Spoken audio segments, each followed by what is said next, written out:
This is actually a species called the Denisovin. So follow me for more.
Thousands of jobs are likely to go.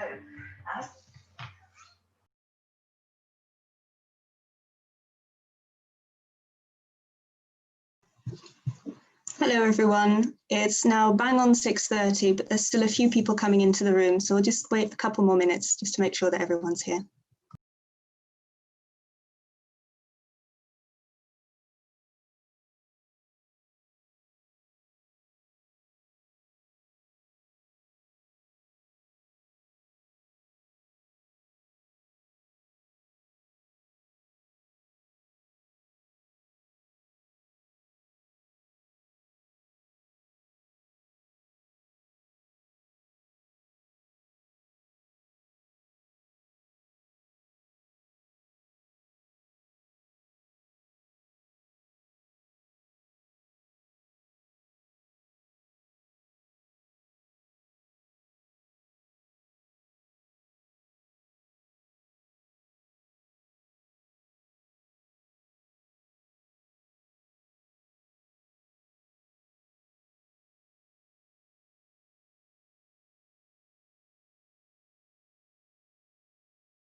Okay, well, I think most of the people that will be joining us this evening are here now. So good evening and welcome to what will be the last History Acts of 2020, the year that we went online. So thank you all very, very much for being here.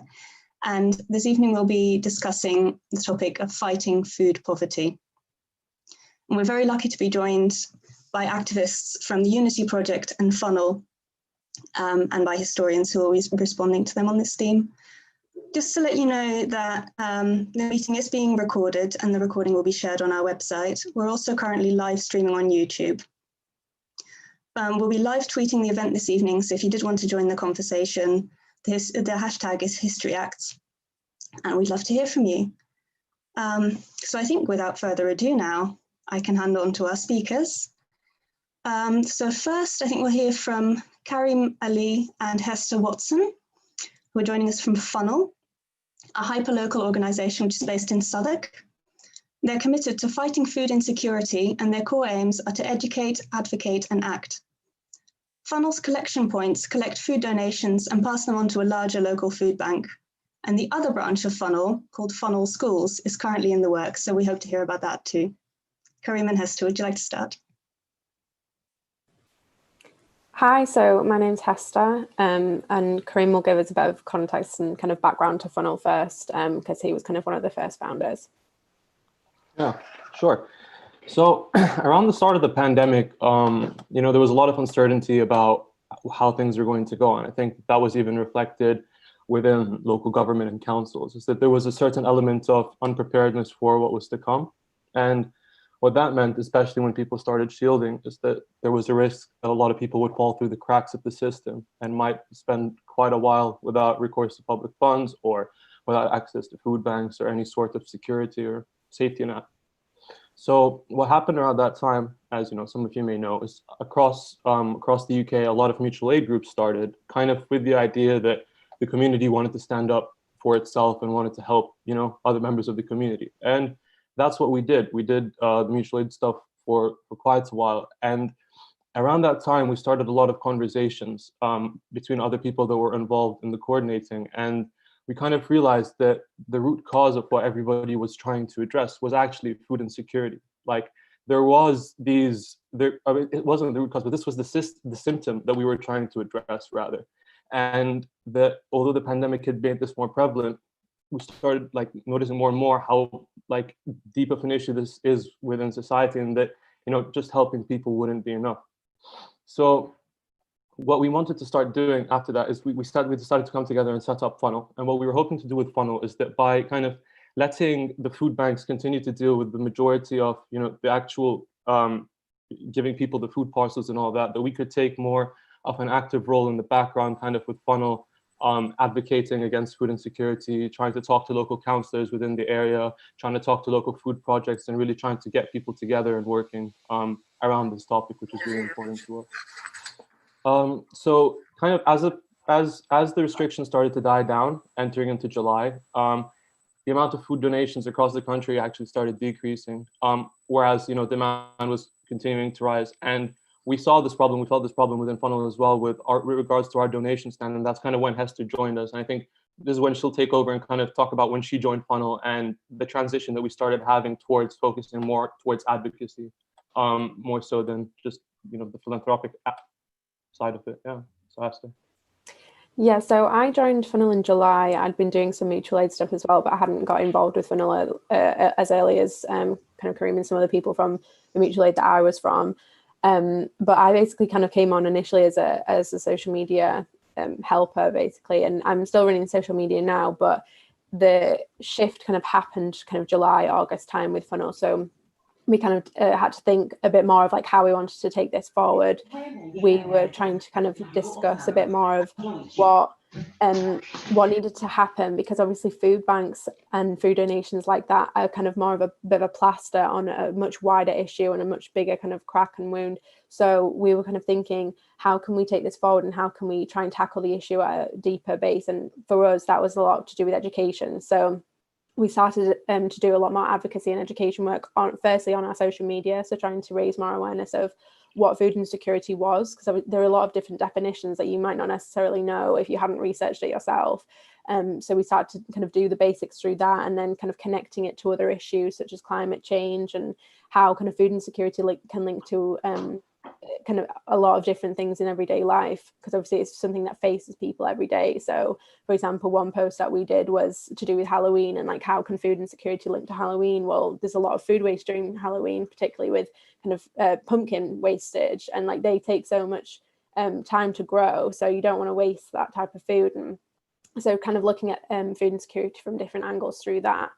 And kind of as a result of this kind of advocacy and education on social media, we wanted to take it into schools and kind of try and mobilize students a bit more to think more widely about kind of their community and more grassroots community based action in terms of how they can understand food insecurity within their own communities and how they can help that themselves.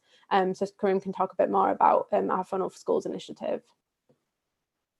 Yeah, I mean, like Hester laid the ground for building like when we started moving towards the Instagram and the advocacy and the educational side, which, you know, she's been leading and doing a great job with, we started to think of more and more ways that we could actually, you know, permeate further and really try to get the message out there. But what we've started to realize is that because food insecurity is a symptom of much wider systemic issues in our society today, that we wouldn't solve it by just continuing to talk about food insecurity alone, because what has to change within food insecurity is so many other social issues which exist in our society today.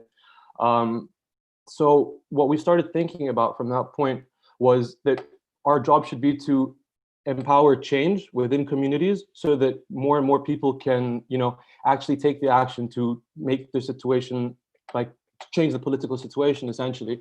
And that's when we kind of started thinking about who we believe could be the greatest change makers of tomorrow. And we started thinking about youth. So we started thinking about students. And I think for me, it was a bit after I watched the Michael Moore documentary 11/9, and I saw the kids and the students in the US, sorry, I shouldn't call them kids, doing absolutely insane things and, you know, really leading those strikes against, I think, arms at the time, like firearms. And I was really inspired by that. And I thought that, you know, maybe we could get something similar to that here. Maybe we could try to. So the idea for Funnel started, Funnel for Schools started then. And the idea is that we wanted to create a syllabus or some sort of program that we could go into schools and, you know, teach students about the importance of grassroots activism by educating them more about systemic issues. So, and also about, you know, global issues that we have, while at the same time taking a slightly more like philosophical aspect to it, which is thinking in terms of spheres of influence. So who are we, where do we exist in this world, and how can we interact and how can we bring change? And what we wanted to add to that as well, kind of with our Funnel for Schools program, is we wanted to do a little bit of advocacy training, and then to give students an opportunity to actually bring change into their life within one of their spheres of influence, whatever that may be. So I talk about spheres of influence. It's this concept that, you know, each of us is very unique and we exist in our own space in this world. And the one thing that nobody can be is you. So when you think about the change that you want to make in the world, you have to think of it in context of yourself and who can you help? Who can you reach a hand out to? What change can you bring? And by basically explaining the problems and explaining how, you know, a person is able to get to the solutions, we're hoping that we can basically help students take action against food insecurity within, well, starting with Southwark basically, and hopefully moving out. So yeah, that's kind of our plan for Funnel for Schools. So alongside Funnel for Schools, our school project is kind of our long-term project. In terms of more the short term, we're kind of continuing with our donation and collection boxes, alongside kind of empowering people to create change in their own communities and their own lives. But in terms of the donation boxes things, we realize that there is still a need for food collections and food banks. So we do want to still support them in the meantime whilst trying to create wider change. So at the moment, we're trialing a new box system. So previously what we've done is that volunteers have set up a box in kind of a local building. So some of them will be like co-ops. We've got quite a good partnership with co-ops in Southwark at the moment, but also some of them are in places like just community places like churches or just community centres, because typically they were empty during the pandemic. Now they're a bit more lively, I suppose, and more people are going into them. But we wanted to make it so they had like a bit more of a centralised point, and also so we could go a bit further than just kind of volunteers that knew about us. So at the moment we're trying to trial a programme where we kind of people can request boxes from us, and then we can take them to more places, so such as like student accommodations, flat buildings, offices, and then people can request a box, fill it maybe on more of a periodic basis rather than like a weekly collection where they always have a box. They might get a box a few times a year instead, and then we would collect the box from them, hopefully using electric vans to kind of reduce our carbon footprint as well.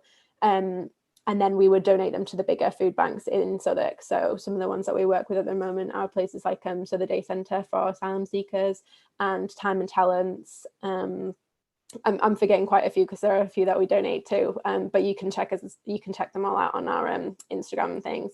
But yeah, that's kind of our short-term goal at the moment, to do more boxes for kind of people to do as a kind of community act. So if you order a box for your apartment building, then that's quite a nice kind of way to kind of mobilize together, and then you can learn a bit more by kind of helping us with social media and things like that. So following us there. Yeah, so one of the ideas for this initially was, because we knew that there was going to be a travel window for students at the moment, we're trying at the moment to get funnel boxes into student accommodations where a lot of students are going to be leaving it somewhat unexpectedly as well. So we're trying to work to reduce the food waste in that situation. So in terms of short-term goals, that's what we're heading with, but with funnel schools, that's a long-term project for us. We're hoping to pilot that around January. But yeah, it would be great if everyone could give us like a follow on social media if you guys want to keep up with us. And yeah, we'd love for you guys to be part of the story that we're trying to continue telling. Yeah, thank you so much for having us. Yeah. Thank you very much. That was great. Next, we'll hear from Kaz and Ramona from the Unity Project. Kaz Hattam is actually a co-founder of TUP, and it was founded in 2017, and Kaz has coordinated the project since. The Unity Project wants an end to the policy of no recourse to public funds, or NRPF, and the discrimination and inequality behind it. TUP supports people to remove the NRPF condition from their leave to remain through making change of conditions applications. Thank you. And yeah, thanks Hester and Kareem. I actually live in Southwark, and I know Ramona, who's also speaking, used to live in Southwark as well. So it's really interesting to hear about what you're doing.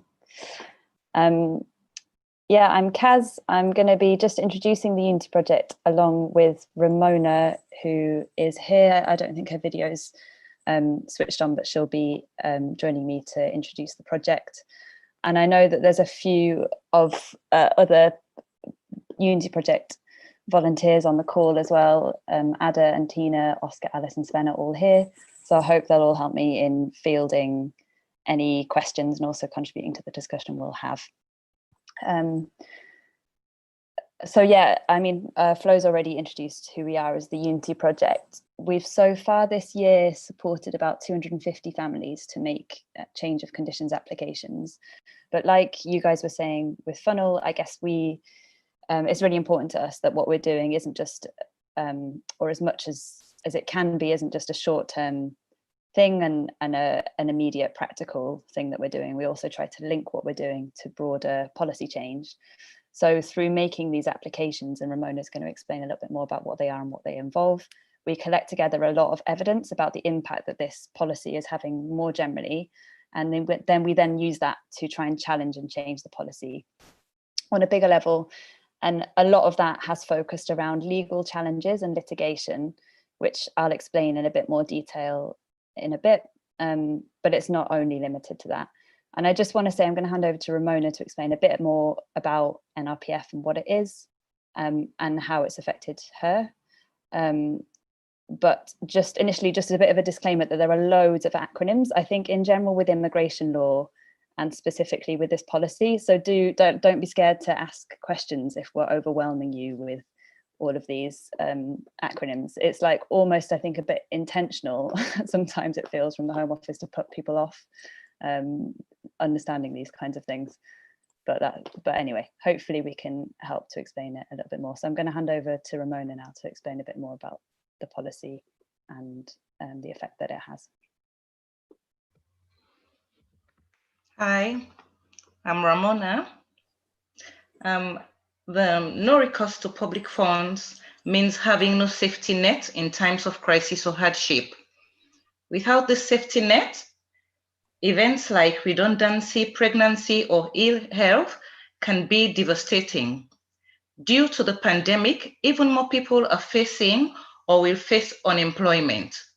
People are given no recourse to public funds when they are given permission to live in the UK.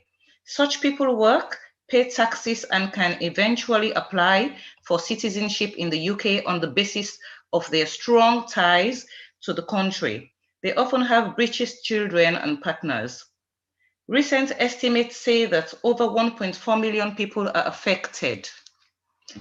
The no recourse to public funds spells out an outright deprivation to one's fundamental rights as a human being. It denies you the right to equality, dignity, and respect. It is designed especially for British-born children whose parents are immigrants who are here to seek opportunities for a better life. Their policies are rigid. The 10 years route subjects you to hard labor in order for you to save and pay an exorbitant amount of money to renew your status, including a health surcharge fees different from the renewal fees.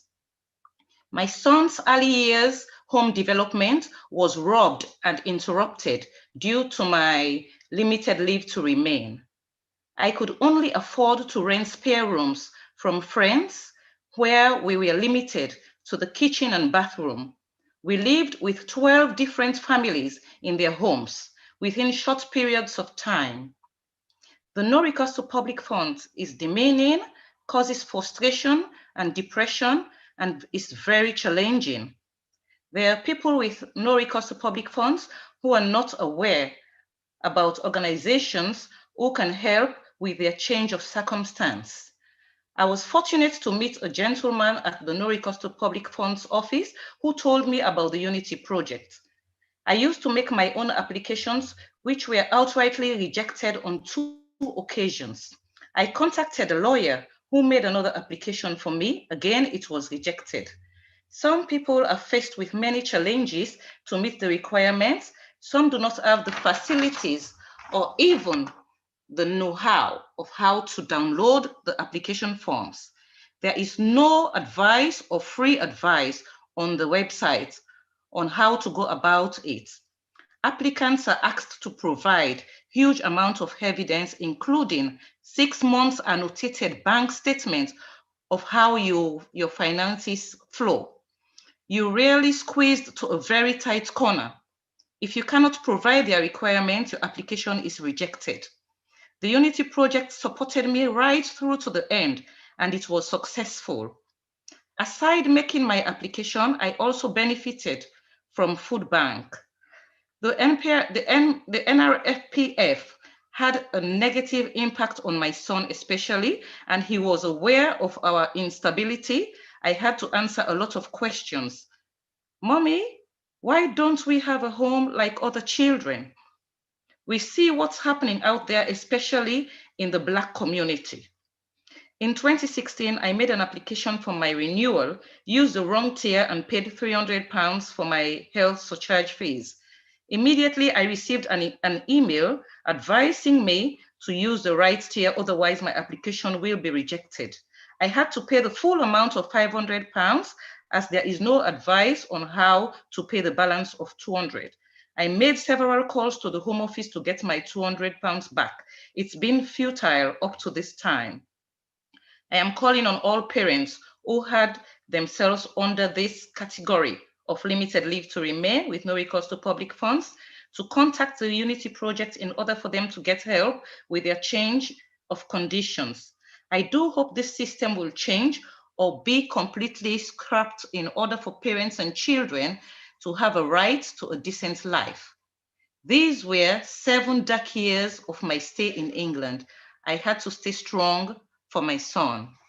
Thank you. Thank you, Ramona, for sharing all of that. So I'm going to go back to the legal kind of bits just to give you a bit more context, and then hopefully we can expand on some of the things that Ramona mentioned later in our discussion. So, I mean, as you can all, it's simple from what Ramona said to see why this policy is so devastating. But it's one thing for us to recognise that, and another thing for us to try to persuade, especially this government, that they should change things. So like I said, one of the ways that we've been trying to do that is through legal challenges. And I guess we then have to find arguments that stand up in court as to why this policy needs to be, as Ramona said, scrapped, or at the very least, dramatically reformed. So Ramona's already given a lot of detail about the change of conditions application process. And that's one aspect of our legal challenge. The process just doesn't work and causes huge amounts of delays and stress, and often people just can't access that at all. The other, the kind of second major aspect of our legal challenge and our general challenge to the policy is the discriminatory impact that it has. We did some research into the impact of the policy last year. Lots of other organisations have done research which corroborates this, and the government are very reluctant to give data about the policy, but when they do, it also corroborates what we found, which is that these are just statistics about people who make change of conditions applications, so people who are affected by the NRPF policy. Over 90% are women, over a third have disabilities or health issues, over 90% are Commonwealth citizens, all are non-white of people that we've assisted. Over a third continued working in the pandemic as key workers, and 15% had been subject to domestic abuse. So that gives you some idea of who this policy most affects. This has also been, it's not just these statistics, this issue has been raised a lot in several reports, specifically during the pandemic, which link NRPF to general racial disparities in terms of the impact of the pandemic, including a recent one by Baroness Lawrence. I won't go into it now, but the kind of legal basis for our challenge is to do with equality law and the government's public sector equality duty, which is another acronym, PSED. I'm just mentioning that because only last week, the Equality Watchdog, the Equality and Human Rights Commission, published a review which basically said that the Home Office hadn't complied with equality law in terms of hostile environment policies in general, and a lot of what they said applied to the NRPF policy in particular. So the government is basically either denying or trying to justify the obvious discriminatory effect this policy has. So that's another aspect of what we're trying to challenge. Briefly, our legal challenges in the past. In 2014, before we existed, actually, the policy was challenged, and that's what brought in the application process that we are now trying to navigate. In 2019, the policy was challenged again. That led to a year-long review of the policy, which ultimately basically amounted to not very much, which meant that we went to court again in 2020, which led to a tiny tweak in the policy, which meant a sort of technical tweak in the policy, which again didn't make much practical difference. So now we're going to court again about the policy. So it's a very long process. We're gradually trying to bring these issues to court and to change things, but it's a slow process. So that shows kind of that legal challenges can achieve something, but they're in and of themselves, they're not enough to change the policy in general. So it obviously needs to go alongside a lot of other things and activism and community building. I just wanted to finish by just raising a few of the issues that we've encountered as a project over the last few years, because I'm hoping that with the input of everyone on the call, these are things that might be interesting for us to talk about. So I'm just gonna kind of reel them off, but if anyone wants to pick up on anything in particular in our discussion, then we'd be really happy to talk more about these things. So I guess some of the conflicts and issues that we've had are around narratives about the policy. So specifically, we're talking about people who have leave to remain in the UK, so have the legal right to be here and to work and are paying taxes, and as Ramona said, often have British children. So that often is a thing that we struggle with in terms of how the media, how we talk about this issue in the media and in Parliament, because we often have to focus on those things, and that excludes other people who don't fit into those categories.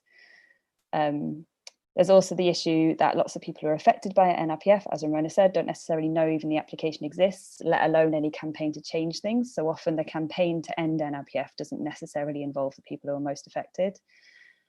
As an organisation, we sometimes struggle in terms of having to sort of be established. We've registered with a charity commission, we apply for funding, all of these things that make us quite institutional, and kind of the conflicts that causes, and kind of the conflict with the fact that we want to be ready to not exist tomorrow, hopefully, when this policy is scrapped. The idea of getting money and paying people, and kind of the how that is quite problematic. And then I guess this also the tension between sort of short-term wins like court victories or small tweaks to the policy, and kind of long-term bigger change, and how we which of those two things we focus on. And I guess also a request to the historians that I know are going to speak. I'd be really interested to know a little bit more about how the history of public funds whether in Britain or more generally, and kind of exclusions for certain people, particularly people who aren't born in a certain country. Yeah, I'd be interested to know how what we're doing now fits into kind of historical context in Britain and more generally. So yeah, thank you very much. Thanks for having us. Thank you so much for sharing that, Kaz and Ramona, both. There is information and links to both Funnel and the Unity project appearing in the chat for those of you who want to follow that up. So at this point in the meeting, we will hear from historians with any useful parallels or context that they would like to offer. So first we'll hear from Pat Thane, who is visiting professor in history at Birkbeck University of London. Her research examines inequalities and social policy in Britain from the 20th century, and she has a special interest in poverty, gender, and age.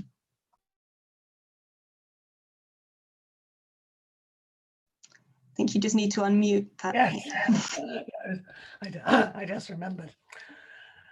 Yeah, well, that was all very interesting and very moving. It's very hard to think of historical parallels to the extraordinary rise in poverty in recent years. I mean, it's become much worse because of the pandemic, and it's made people much more aware of many of the issues we've been hearing about. But they were very much there before 2020, as certainly the Unity project well knows. And they've obviously got very much worse over recent years. And it's hard to think of a period when poverty has been so severe, certainly not since the 1930s. And I think not really since the very beginning of the 20th century. And the discovery of widespread poverty at the beginning of the 20th century led to the beginnings of the welfare state. Whereas the cause of the problems of recent years it's very much linked to cuts to the welfare state, and the state not always carrying out its duties, as we've just heard, one instance.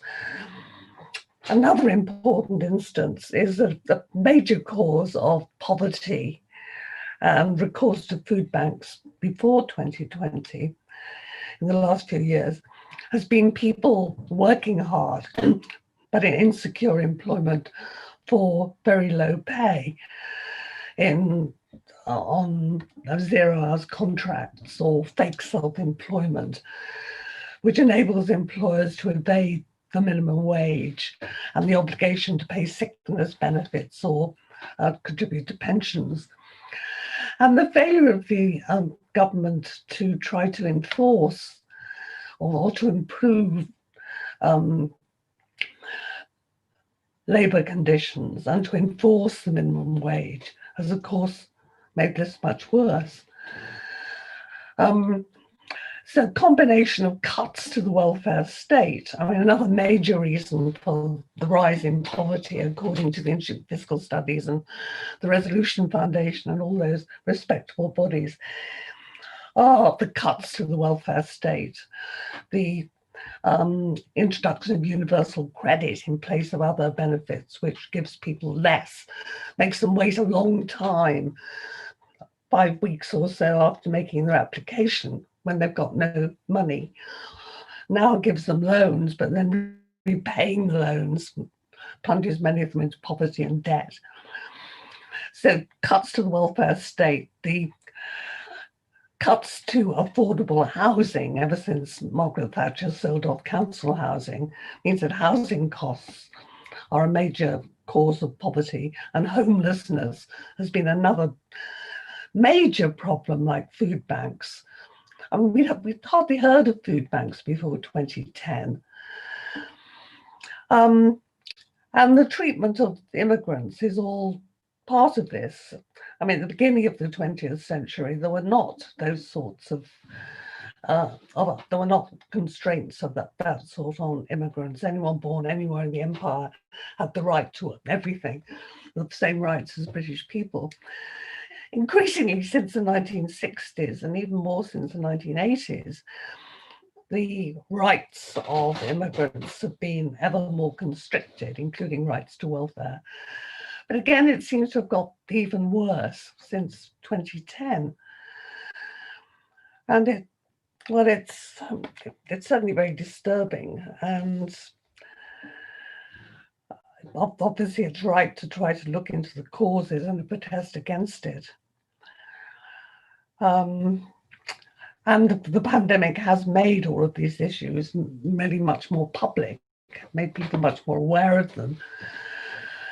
And it's also been another example of how voluntary action has come to help people in need. That's always been the case. It's kind of myth that voluntary action was pushed out of existence by the welfare state.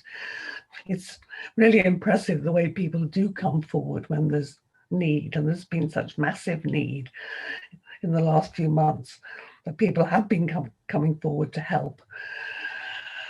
But as some of the speakers rightly said, we shouldn't be looking to voluntary action to do what the state should be doing to support people in real need whose problems are not their own fault. I think I'll stop going on now and leave it to Kate to contribute. Thank you, Pat, for that very useful context. As Pat said, we'll now pass on to Kate Bradley, who is Reader in Social History and Policy at the University of Kent. And her research explores British social history from 1918 with a focus on the relationship between individuals and the state. Other research interests include philanthropy and social justice, and Kate has also worked in the voluntary and public sectors. Hi, thank you. And thank you to all the activists and also to Ramona for sharing your experiences. Yeah, I mean, following on from what Pat has said, certainly what we've seen in the last, particularly in the last decade, is a residualization of the welfare state. So trying to, a very overt and deliberate process of moving away from universal benefits and a sense that the welfare state should be something that you can fall back on in times of need, to making things as difficult as possible for people to claim. We particularly see this in terms of thinking about when people are in desperate need of help and they have lots of things to try and contend with, and yet that is the point at which accessing a state service is often the most difficult time. That there are I mean, thinking about what Ramona was saying about her experiences in navigating that, the ability to, the hoops that people have to go through, and hoops don't have to be there. And certainly there have been many responses to this over time. I think very much of some of the activism that's been done around legal advice and pro bono legal services over the last 130 years or so, where people who do know, who have the legal skills to manage how to get entitlements to welfare, to kind of challenge things, are able to do that. And quite often when we're in need of this kind of help is when, as I've said, we've got so many things we're trying to contend with that it becomes really difficult. So it's, in that sense, in our hour of need, the most vulnerable aren't getting the support they need. And this is somehow, this is not thinking about this from a point of kind of equity and social justice. This is the wrong way round. We should, when we are in trouble, we should be in a position that we are supported to get the help that we need. So there is a lot of a piece here about thinking about the relationship of the state to the individual and what that state is providing. But certainly some of the things that came into my mind when so Karim and Hess were talking about their work at Funnel, is that it reminded me very much of how often food policy, sort of in the round, hasn't necessarily moved on that much from the 19th century.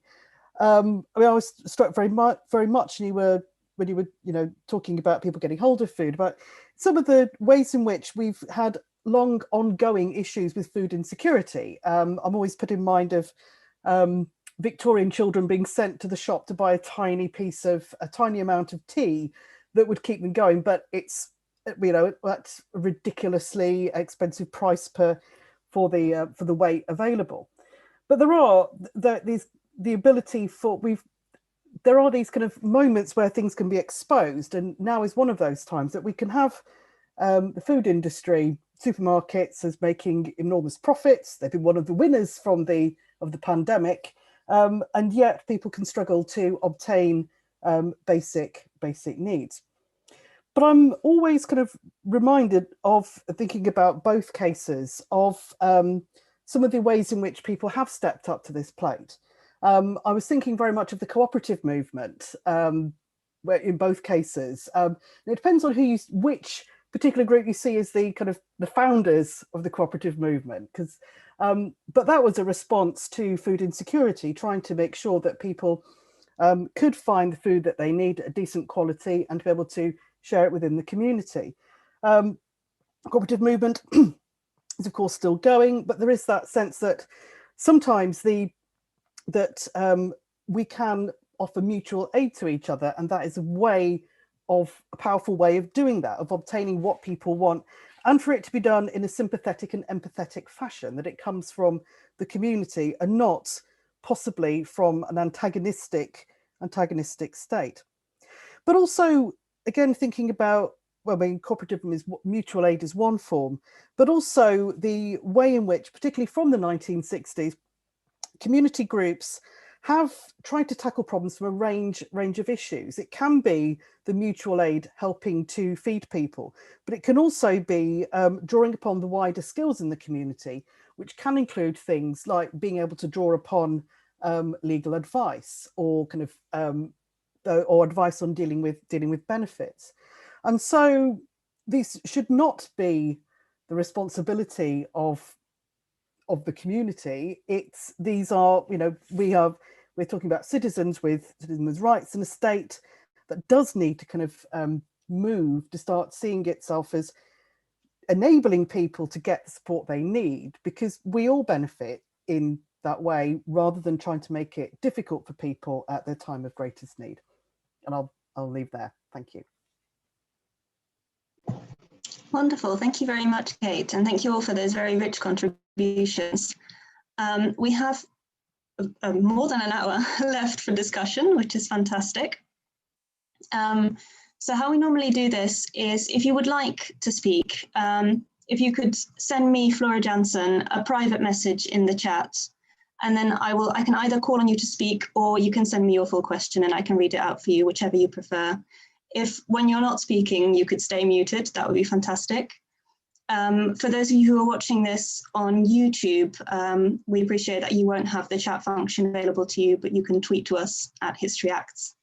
And I think we'd like to hear first from Fatima Chorfi.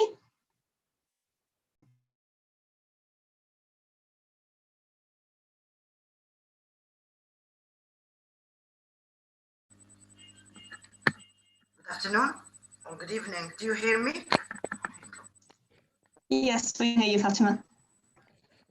Good evening. So I'm going to talk about the historical evolution of poverty in the UK, and what is the impact of that kind of crisis on the British society in general, right? So, because when we say Britain, we do believe that it is a mixture of different nations. I'm talking about immigrants as well as natives, right?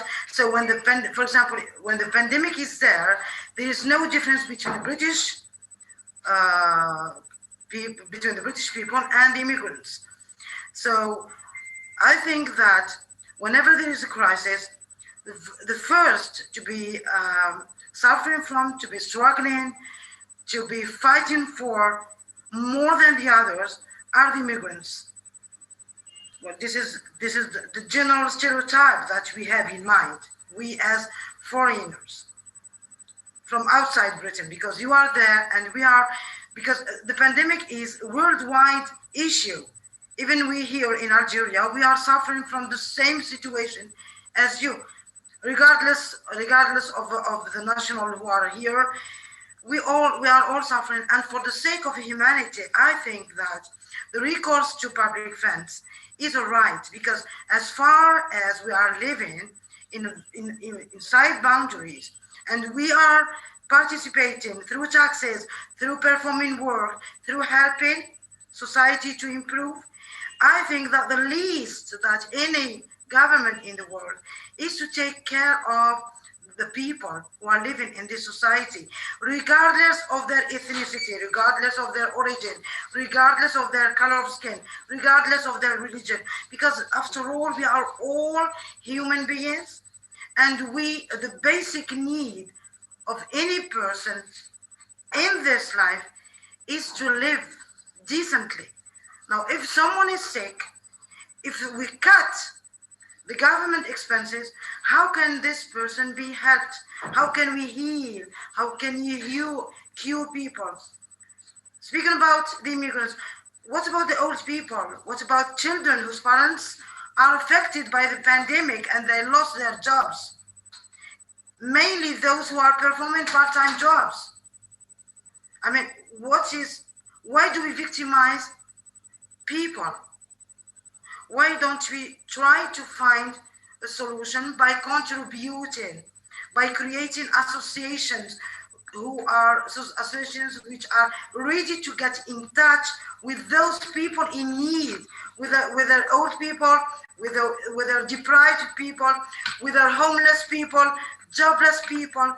I think that the government has a task, has a duty towards people, but people too, they have to help one another, because without the contribution of anyone, of all of us, no social policy can succeed, because social policy is based on society. So all the members of society should be involved for the sake of the welfare of all the people in the society. Now, as Professor Partition Thane talks about, the historian talks about the main cause of poverty. And I do agree, because when you cut the welfare expenditure, who are the first victims? Mainly the children, mainly the young people, because those children, starting from being homeless, they are going to attend schools. They need transport, they need food. Going to university, they need to finance their studies. So I do believe that the different crises that Britain had been through, like the 1930s, the 1960s, and the 1980s, I think that, and the worst one in 2010, I think that whenever there is a crisis, the first issue to be raised is immigrants that are there, and how can these immigrants solve their own problems without having recourse to public funds. As the one who told, I think her name is Ramona, when her child asks her, Mom, why don't we have a house like the others? How can a mother answers? She's been there for 7 decades, and up to now she's not fully considered as a British national. Okay, because she's not British. Sorry, we can understand that. Now, what is the problem? I mean, why can't we have that son to have a decent life, to go to school, to have a home like the others? It's being the son of someone who is not British is not his problem. He did not ask to be there. So the point from my contribution, why did I ask to contribute or to participate in this discussion, which is really, really interesting and very fruitful, is that whenever there is a crisis throughout history, we have to take lessons from there for the future. Because if we have taken time to tackle all the issues, the social issues in the 1930s, we could not have the same problem recur again in the 1960s and again in the 1980s, and nowadays starting from 2010 up to nowadays. We have to learn from history, and we have to take the negative aspects that were not shed light on during that crisis, in that period of history, to learn in order to overcome the future issues, because as far as we are living, issues and more issues are coming. So we have to learn from it and to devote a sincere, serious debate from government and from people. There must be a kind of cooperation between the two sides, because the government alone can do nothing and people alone can do nothing. Everyone has to contribute for the sake of the welfare, at least of those people in need, of children, old people, deprived people, poor people.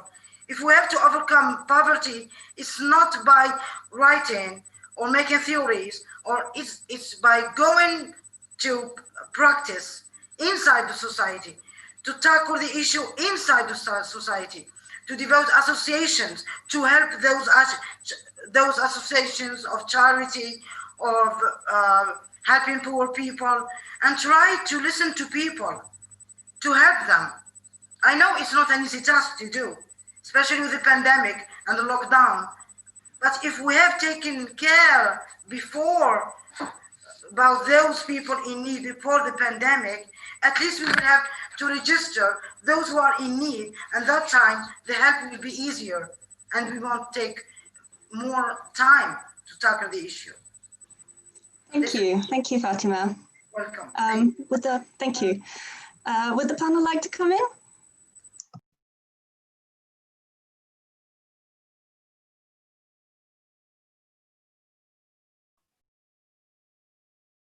I think we're all maybe being shy, but also I feel like, Fatima, you've made your points better than I feel like I could. So I feel like I don't know what more I can add really, but I think it is an interesting question that you've talked about the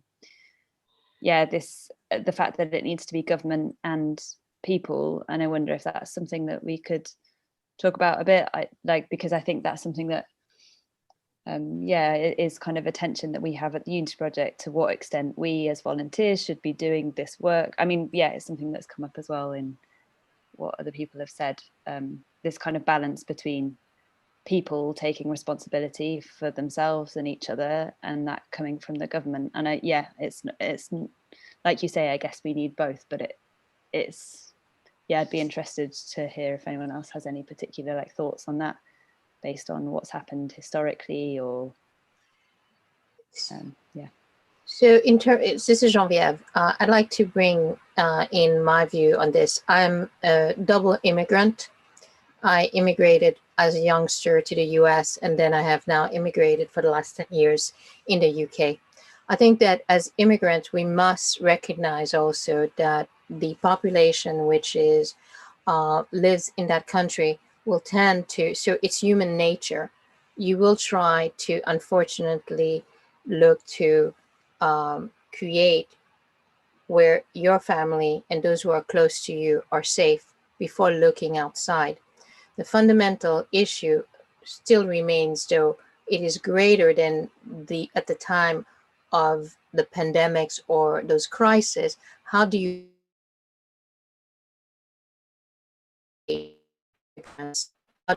create that ability? And if we look even at the economics reality of many of those countries, not only the UK, let's go to UAE or even the US, that many of the jobs which were very necessary for the fabric of running the country were being done by immigrants, but not recognizing them and giving them the right due or right payment. So there is an opportunity to learn from this now, to then create for the demand of changes in laws, because I don't think as human beings, unfortunately, we're going to see, because the first thing we're going to do is keep our people safe.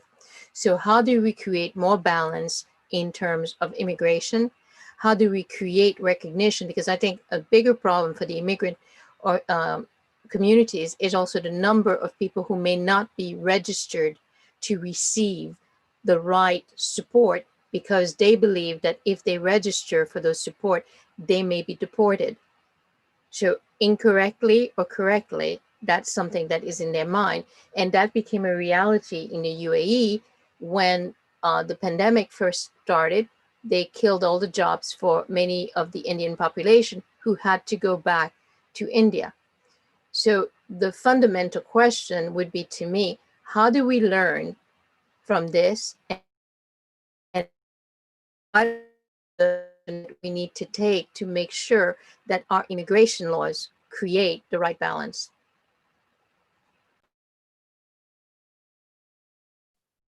Yeah, and I think just to add kind of on what Geneviève was saying is that the nature of food insecurity as a problem, it is a symptom, like we were saying before, of the topics that Patricia discussed, like, like 0-hour contracts and the minimum wage at the moment. It is like the problems that Kaz had discussed with regards to no public access, no public access, like recourse to funds. So it is a combination of all of these factors and more factors of racial factors, of gender factors that all come together to play a role in what we see as food insecurity, is what we experience as humans within our communities.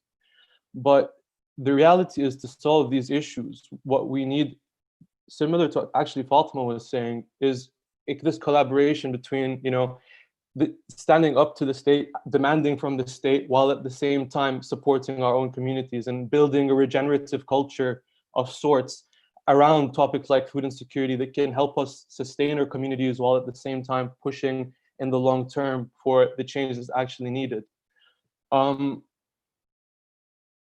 How do we do that? How do we get people to stand up and speak when they're in a position where they have, they are struggling, they are on the poverty line, when they are working multiple jobs to make ends meet, when they don't have the time to sit and to have these discussions or to go and to be active, because their very reality, their very existence is based on the fact that they have to keep on the clock. And that is where it comes to, our jobs as activists, our jobs as, people from across all of society, to recognize the fact that we are all privileged in our own ways, and to use whatever privilege we have to make a difference and to share to represent the people who do not have the time to represent themselves, or who do not have the ability to represent themselves. And this is a big cultural change that's been happening very slowly over time. I mean, like, I'm not a historian, so I maybe Patricia and Kate can expand, but I mean, the state of human civilization has improved greatly over the last, since we've started. And we have more liberty to talk, we have more freedom to talk, we're more able to communicate with each other. We have been moving in these directions, but now it's about saying, we need more representation. Let's get more representation instead of talking about it. You know what I mean? Let's go out there and let's do these projects. Let's go start food cooperatives. Let's empower these communities, right? So yeah, Fatma, I think what you said is true, but this is something that's going to take time, and that's exactly why everybody has to play their role. That's why every struggle that's out there at the moment, everybody that's going through some form of trouble anywhere in the world, whether it's in the United Kingdom or out of the United Kingdom, is dealing with the same issues, right? And we have to recognize that intersectionality. We need to recognize how the problems that we see here transcend our borders, and we need to think about that as well when we actually come to do work within the UK as well, in my opinion at least. But yeah, I don't know. That's my 2 cents on it. Thanks, Karim. I think this might be a great point to bring in a question from Zara Mia, who would like to ask both Funnel and the Unity Project how people can help. She says, as an individual with a tiny sphere of influence, what can I do?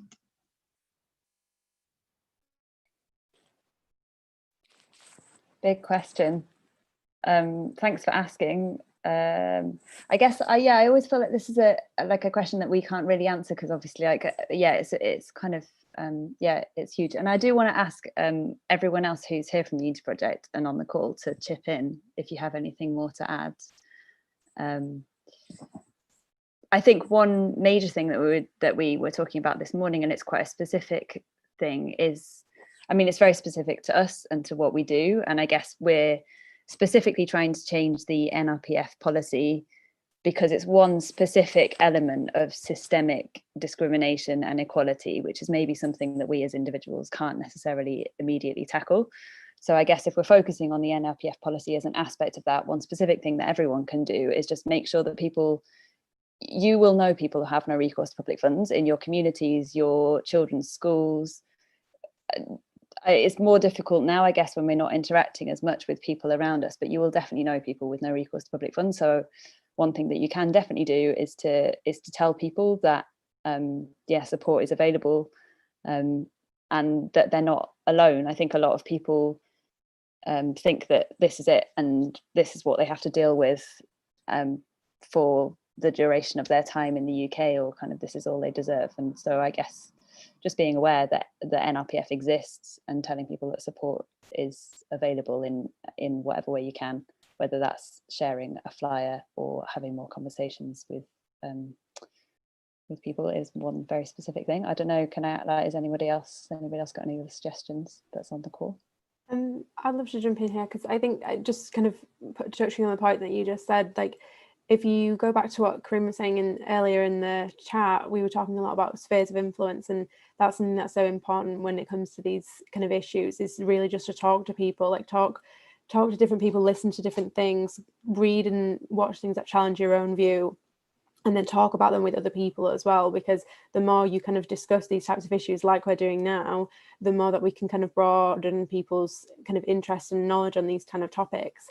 And also kind of some things that we've been doing through Funnel is like encouraging people to sign petitions and things like that, because you really do need to kind of use your kind of voice with your representatives. Like, they do work for you, like they work for all of us, we vote for them. So like, use your kind of power in that sense to make them accountable. Like, you can email them, they might not always reply, but like consistently try and email them, try and call them, you know, tweet them. There's lots of ways to get into contact, and if you kind of badger them enough, they're likely to do something.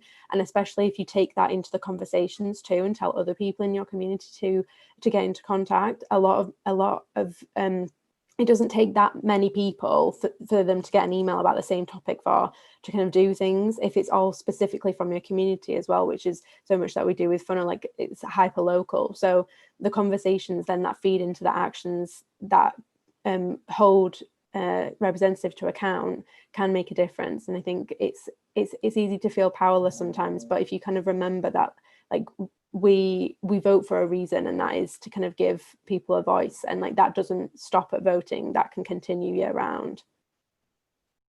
I'd like to expand on what Hess is saying, because I think it's exactly that. It's like, we are so privileged in this country, in the United Kingdom, to have a voice and to be able to express that voice freely.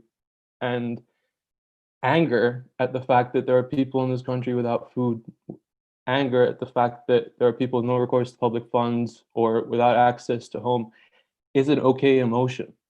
I think that there's a big emotional element here as well to this cultural transformation that's happening in our societies. It's okay to be angry about things like this. It's okay to feel passionate about things like this, and it is our right as people in this country to talk about the way that we feel, express the way we feel, and make sure that people know it's not okay.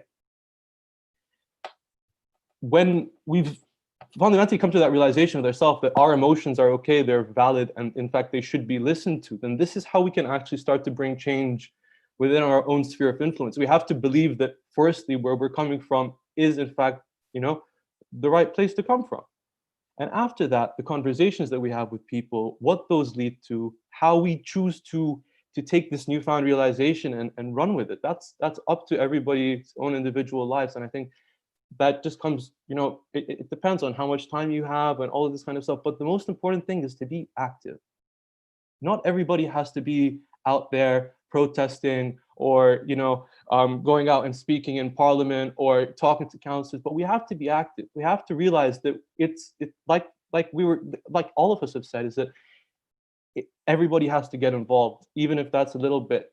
So don't ever bring down what you think your contribution could be, because by liberating yourself, by realizing that the system is in fact built for you and should be reporting to you and to us and to the people of this country, then you can actually start to make change no matter what from that point, in my opinion, just by changing your own shift of view. Thanks, Karim. I think Tina Palm wants to come in at this point.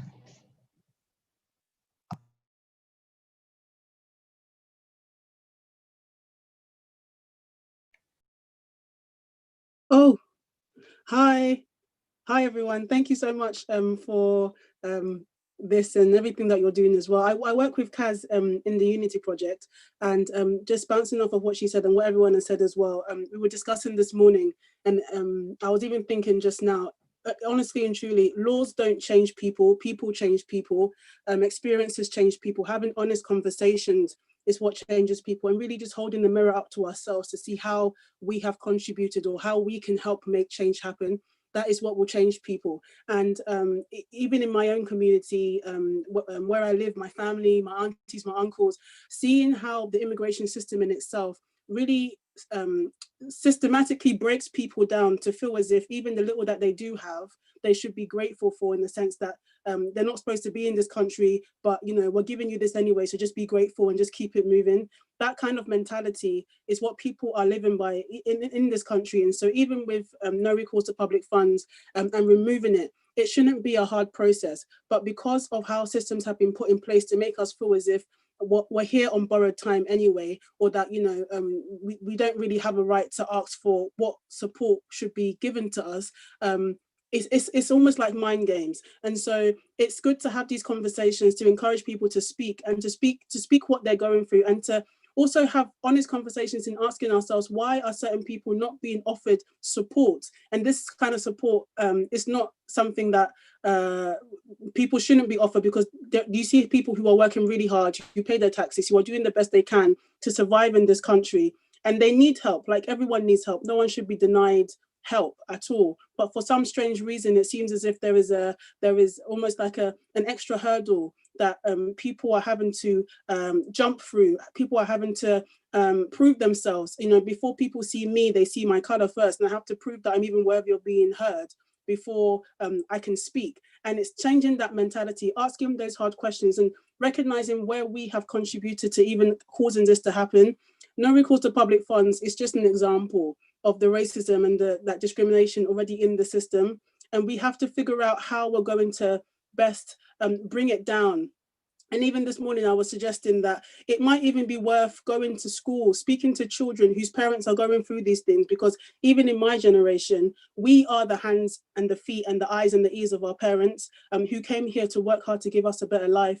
They don't understand everything that's going on, and we are there to teach them and to help them understand really what's going on. And can you imagine how powerful it would be if we were to go into schools and speak to children, to speak to young people about what's right and what's wrong and things that are going on, and they educate themselves, and then they educate their parents, and it's like a ripple effect of people actually recognizing and being awoken to the fact that something is not right here, that there are people who are being treated differently for no reason at all. Like the reason for segregation makes no sense. And ultimately, it's recognizing that we are all human, and no one has can claim anything. We all came here the same way. We're all going to leave the same way. You can't claim anything as your own. And so long as we realize that we have a responsibility to each other, and we recognize that we're here to support each other as well as support ourselves. And if we help people, we're not taken away from the fact that we may also need help in the future. It's just a cycle of endless help that we can give to each other and help in the growth of it all as well. But ultimately, it's just humanizing the process and helping people to see that it could happen to anyone. It's not just a select few or select part of people who can go through this. We can all be affected by it, and we all are affected by it. And it's opening our eyes and having those hard conversations and being honest with ourselves as well. Thank you. Thank you, Tina. Okay, we've got a great question from Sharon Noonan Gunning to bring in the historians directly as well. And she would like to know, what do Kate and Patricia see as is the role of trade unions today? They seem to follow NGOs and work of celebrities rather than to lead. What historical precedent is there for trade unions to lead campaigns for universal rights to food and health?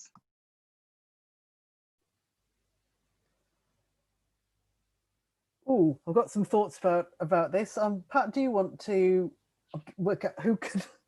You go ahead and then I'll join. I suppose one of the interesting things about trade unions, particularly if we're thinking about them historically, is that for many people, they were a welfare state before the introduction of national insurance, because they were a means for people through their kind of mutual offer, which has since been diminished since the 1940s in particular, that trade unions were a means of trying to help people keep going, to kind of help people manage the risks of life. In some ways, I suspect, I mean, there have been some issues with trade unions in terms of some of the biases in who they've tended to favour, because of the people who've ended up in trade unions over time, that they tend to, historically, they've tended to favour larger workplaces, often with men in employment. There have been issues with getting women into trade unions, particularly because of the kinds of work that women do, whether that's kind of part-time or kind of in more of a working at home rather than in workplaces. So, I mean, certainly they've been, I mean, in various angles, in addition to a mutual aid function, there have also been campaigns around decent standards of living. It's not so the same as food, but also thinking about rights, security of work, and also a key element about health in the round, so that we can go to work and come home in one piece, that we're not being made sick by where we work. So I suppose thinking about what role they could have today, certainly I think they've got a very important role in terms of thinking about the quality of work, the quality of conditions that we have, how we're treated. And often it follows that the most vulnerable workers are the ones who often have the least recourse to being able to have a union rep go into a meeting with them, or that kind of collective bargaining. So, I mean, those are my thoughts on trade unions. I'll hand over to Pat now. Yeah, well, the problem is that the trade unions have been so much weakened since the 1980s. In the 1970s, they were at their largest, and they worked very hard to keep up incomes, living standards, and also welfare. So the mid-1970s, the welfare state was also at its maximum. And so when people were unemployed, they got decent unemployment benefits. But since Margaret Thatcher really started to tighten up the law against them, and more right-wing employers sidelined them, the trade union, in particular the private sector, the trade union movement is now terribly weak. And I'm sure it would, as it has in the past, have stood up for improved work conditions, welfare, but it's not strong enough to do it. Some of them are big, for example, in London, around London University, where many workers, cleaners and others, caterers, was thrown out, outsourced into fake self-employment, and so lost their rights, often lost the minimum wage. The campaign to get them back and to be employed by the university colleges has actually been more and more successful. So where they can get together and organise, then they can still be effective and improve conditions. But the trouble is they are so weak, and they are ignored, and their life made as difficult as possible by a government that doesn't want to know about any of these issues. And that's what is the thing that's been concerning me for the last few years, is how the government just ignores major problems of poverty, including the fact it most seriously affects people of Black and minority ethnic backgrounds, particularly people from Bangladeshi and Pakistani backgrounds. For example, the UN Commission on Human Rights and Poverty toured Britain in 2018 and produced the most excoriating report about the terrible conditions of poverty that he'd seen, and the government just brushed it aside. So I think the weakness of unions is just part of this growing control by right-wing governments, which ignores these major.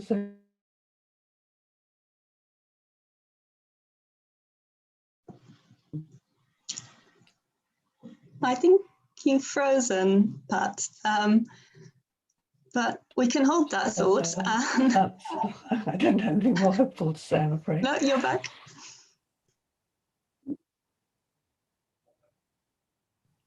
perhaps just quite a suitable follow-up question to that. Then we've got from Joe Till, who said, Pat said that she thought that the levels of poverty today are higher than at any stage since the 1930s, and Kate talked about the residualization of the benefit system, which makes it as difficult as possible for people to claim.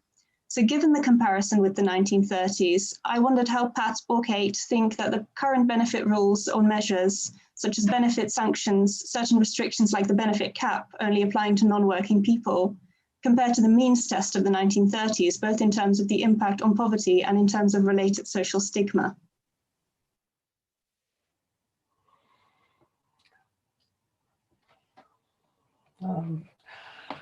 Well, I think if anything, poverty and stigma is greater now than it was even in the 1930s, and is much more widespread.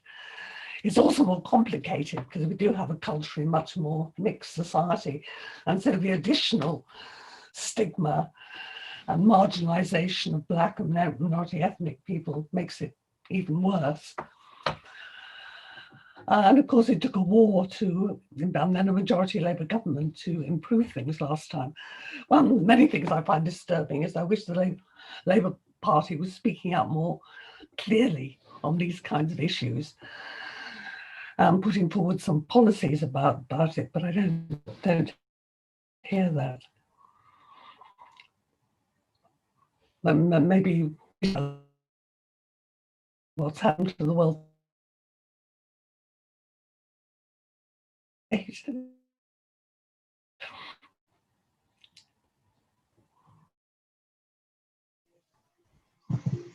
You're just cutting up again a little bit, Pat, but maybe Kate would like to come in here?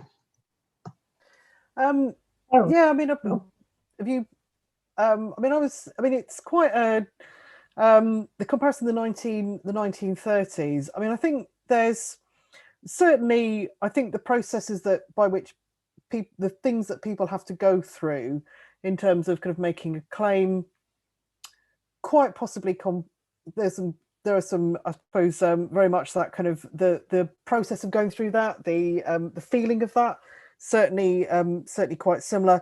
So there are some comparisons with that. There are obviously structural differences in terms of we don't have the poor law anymore. Not that it was called the poor law in the 1930s.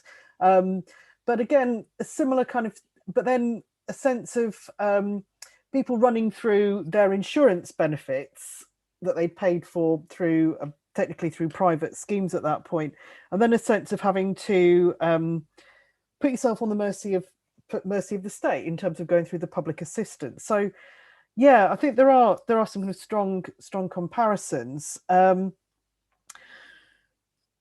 yeah, it's certainly a case of people having to try and make cases for situations that are not of their making.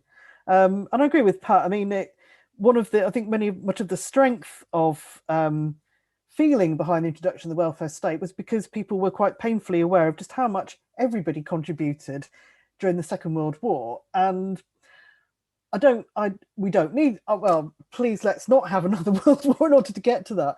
But I mean, I think we can, on the other hand, take hope that the public view can change. Well, I mean, hopefully without a third world war, but windows can change. I suppose the other difference about the 1930s to today is that there were a number of campaigns from various points in grassroots trying to push for changes to the system, the acknowledgement of what the experience of long-term unemployment in places like Jarrow, for example, had. So in some respects, the 1930s had got some energy in trying to improve things, trying to kind of push the remit of the state to be more responsible for these things. Whereas at the moment, we seem to have a government this kind of attitude to being told about suffering is to kind of go meh, which is just not, there's a lot of work to be done in kind of changing that kind of approach to the needs of citizens and the people, and treating people as the human beings with needs. Thanks, Kate. I wondered if any of the activists wanted to come in here and see whether any of this chimes with what you're finding and whether there's maybe anything unexpected that you're hearing. And and whether Cass maybe wanted to come back to some of the points that she raised in her contribution in terms of dialogue with the historians.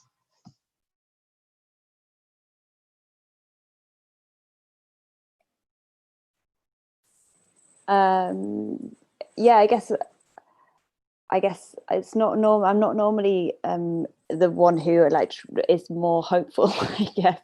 But yeah, I do feel like there are places where we can maybe also sort of challenge and hold the government to account. Although obviously, yeah, it is difficult. And I guess just specifically, Pat, in terms of trade unions, I just wanted to say that. The trade union that I'm part of, I'm sure you all know, IWGB, I do think that some trade unions are doing really important and good and hopeful work as well. Although I know that in general, maybe trade unions aren't doing as much as they otherwise could. But I guess I was actually just specifically interested. I don't know if anybody else is, and maybe it's getting a bit too historical and technical, but Kate, you mentioned the poor laws. And I guess I was wondering if it, one of you might be able to just give us a bit more context about kind of the welfare state that we have now and how that kind of came about. I know it's really hard to summarize that, but maybe you can direct us to other places that we could learn a bit more than that. I'd just quite like to have some context to kind of where we are now. I don't know if that's possible.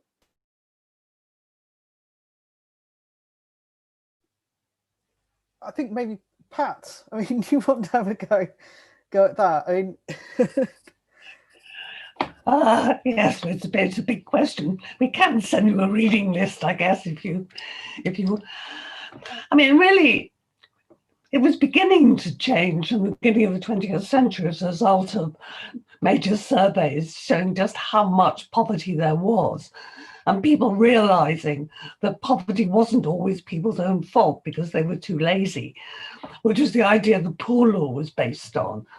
That poverty was the fault of the poor because they were idle and feckless and couldn't be bothered to work.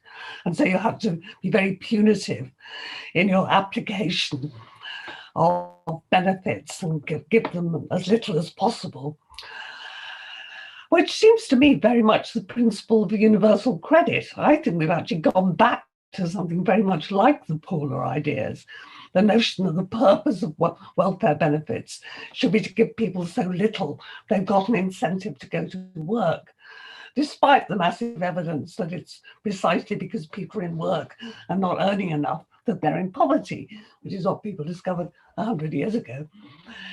So there then was a gradual expansion of the welfare state, which was partly governments between the wars responding to the growth of the labour movement, both trade unions and labour, and conservative governments being afraid that if they didn't make some concessions to unemployed people particularly, then they'd have a revolution on their hands. And especially with socialism and fascism flourishing in Europe, they didn't want it to happen here. And then it came the Second World War, and as Kate said, during that time there were growing pressures to introduce reforms to improve conditions after the war, and a feeling that some people should be rewarded for privations of war. And partly they supported these kinds of changes. The first big majority Labour government was elected in 1945, and it did introduced the free National Health Service for the first time and improved other welfare benefits like pensions and sickness benefits, not as much as they might have done, because they were mainly concerned to reconstruct the economy. And they introduced full employment at decent pay for the first time in peacetime.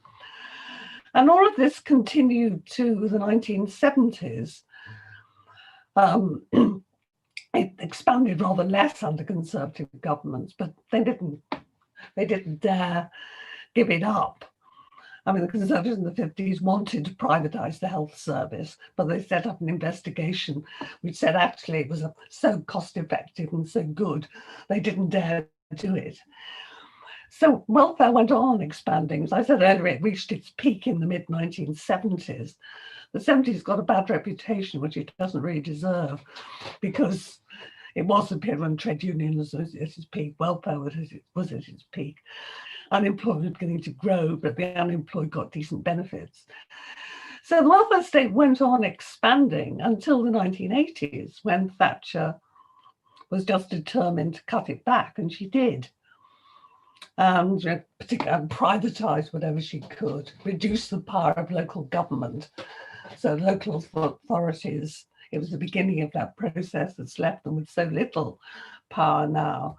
Whereas the present government would rather use incompetent private firms to test people for COVID than use experienced public health experts at the local level. So that process began under Thatcher. There were some improvements under Blair and Brown, but then since 2010, it's all got bad again. So that's a very quick overview. I don't know whether Kate wants to add anything. So we can send you a reading list if you want to know more about the history of the welfare state. Thanks. Thanks, Pat. Just to say, if any of you do have books that you'd like to recommend any of the speakers, feel free to pop them in the chat and we can pick them up and share them in our write-up afterwards. I think this might be a suitable point to bring in Robin Sterry, who I think wanted to say something about trade unions as well.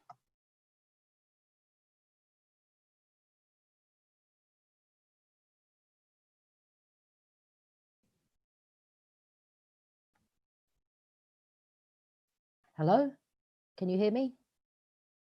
Yeah, we can hear you fine. Okay, well, I actually think that this is an ideal opportunity, not only to address stuff to the government, but also to build up the trade unions and use them as a means of putting a challenge to the government. People, for the last few years, people have actually been brought on with this whole idea about a lot of poverty is brought upon people by themselves, that, that people are scroungers, a lot brought on by the media. A lot of people have fallen for that. And I think that with the pandemic, that actually that's shown for a lot of people have suddenly ended up having to rely on the state where they haven't had to before. They've also suddenly realized that actually it's not all your own fault that you're in poverty. It's actually happened through something that you had no choice of whatsoever. And it would seem to me that this would be an ideal opportunity as well, because there's an awful lot, as well as food insecurity, there's an awful lot of job insecurity. And this is the sort of time when you can bring the two together and try and build up not only by putting demands on the government, but also doing it via local activism and building up the links with the community organisations and the actual trade unions themselves. So yes, you might end up needing to have a trade union official at the top or whatever to get interested in the first place. But what's really important is actually to do it at local level. So for example, I know it's not exactly the same, but going back to the miners' strike, okay, that yes, that was in a dispute, but actually there were a whole load of us, particularly in the trade unions, as well as out in the communities, who ended up producing miner support groups. And for example, I used to go around to all my members and do a collection, and the collection was basically to go out and get food, because without that, the miners wouldn't have been able to carry on in their strike. So it would seem that if you start doing that sort of activity, it not only will help to build up the sort of the thing about the trade unions and also the link with the community, but it will also actually be a more coordinated, effort to then put those demands onto the government. People aren't consistent. They actually change, and it's down to activists to make the most of the opportunities which arise when situations change. And I think the pandemic could do that. Thanks, Robin. We also had a question from Ada Peter from TUP.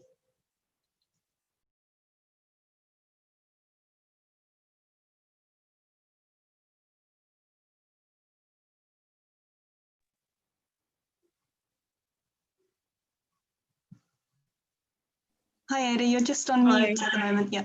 Yeah, thanks. Hi, Flora. Hi, everyone.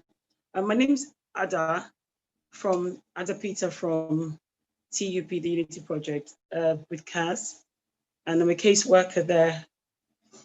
And I'm also a living experience or a living experiment of the NRPF.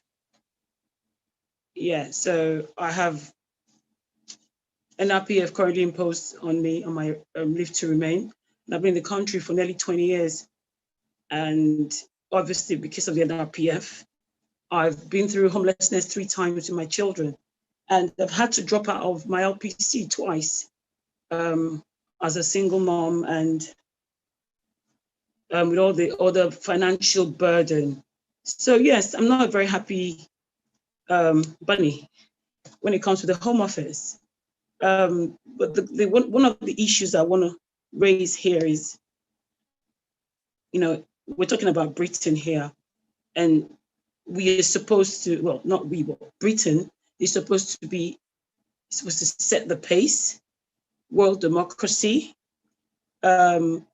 protection of basic rights, fundamental human rights, right of association, movement, everything you can think of, equality and diversity.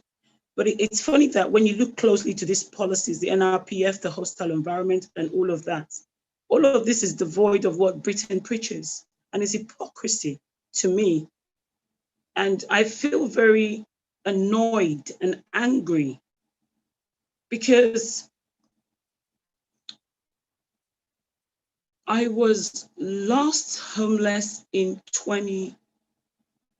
I came this close in 2017 again. The first time was in 2012. So it's like you pick yourself up. When it gets to the time of your renewal again, something happens, you can't get the funds, you're out of work. It's been up and down, you know, it's been a roller coaster for me. And I just feel that I have more to offer Britain that Britain has to offer me in terms of my academic qualification, you know, and my person, you know, who I am and what I am. And I believe that empathy is the basic human virtue that comes to us naturally. To be devoid of that makes you inhuman, you know. So if you haven't got empathy in the things you do or how you feel as a human being, then you might be a psychopath, I don't know, you know, a sociopath or whatever. You've got to get yourself checked out. But you cannot go through life and, you know, whether you're in government or you're in state or whatever, you know, capacity and, you know, blur all of that.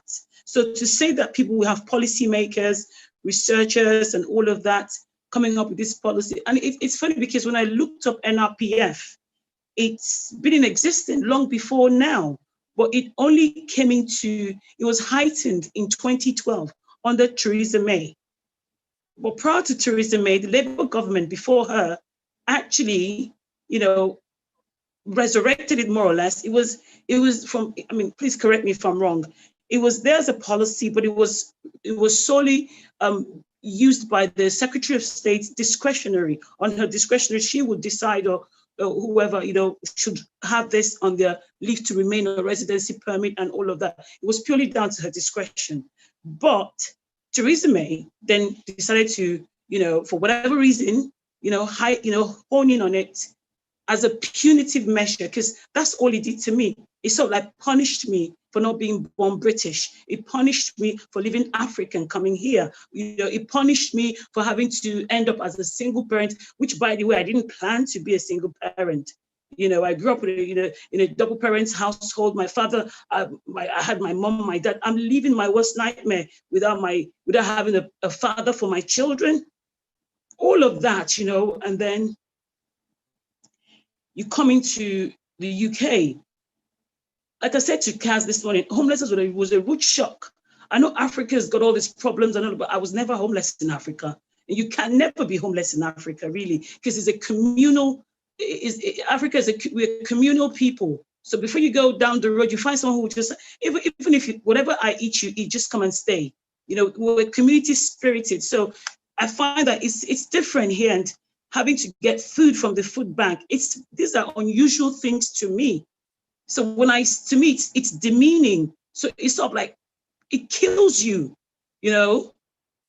You don't have to have all the money or all the wealth in this world to understand the impact. And I think it's such a wicked policy. How a country like Britain could think up such a policy. You colonize 1/5 of the world. You went from country to country, colonizing, teaching English, enforcing things on nations who didn't want you in the first place. But it is what it is. We are where we are now. And then we come over here. I've worked every blessed day of my life for the last 20 years, up until 2019, when I was discriminated again in my last job by the local government, and we're in court now, by the Employment Tribunal, discrimination and racism. I've just had it up to here. So yeah, I'm very annoyed. And then my main question tonight is, the request to no public funds. We talk about mental health. Does the Home Office understand the extent of the mental health people under that category go through? Who's going to take the liability? What aspect, what portion of this does the Home Office take? What blames? I mean, you can't say to me, oh, there's no direct link or there's no remote link, or as long as the GP, for example, I might have come out of it this way, but I had no diagnosis. I didn't go in to see maybe, refer myself to for mental health checks or PTSD. I didn't bother with any of that. I just wanted to get through. I was on autopilot mode. It was a nasty period. My son was in a buggy. My buggy had no wheels for months on end. My older son was 8 years old, and he's 17 now. And, sorry,